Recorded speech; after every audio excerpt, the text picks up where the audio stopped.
were polymaths. They were not just concerned about one subject, but they looked at holistically.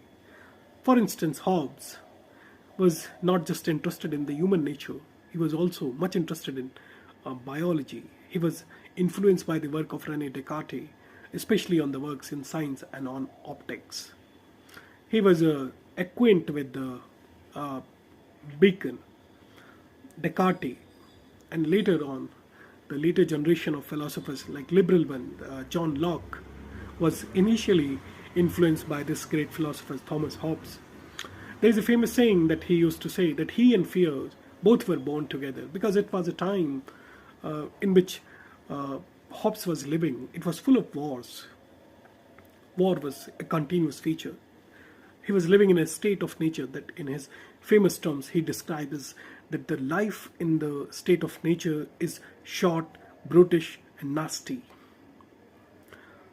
And it was the quest for the security of this life that he looked for Leviathan.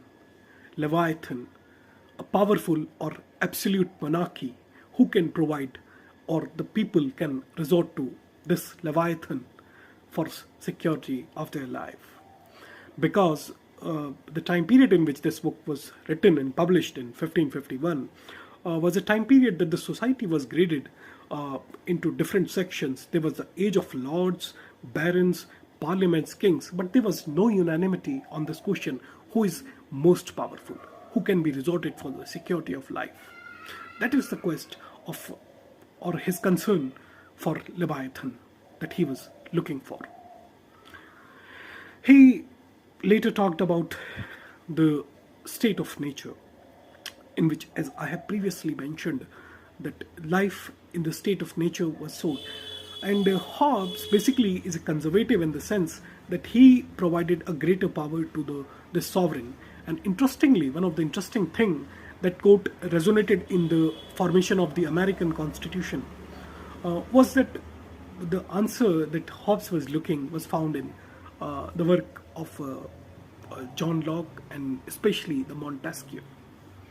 But Hobbes' contribution is that he began thinking on that idea. Hobbes is important for another reason.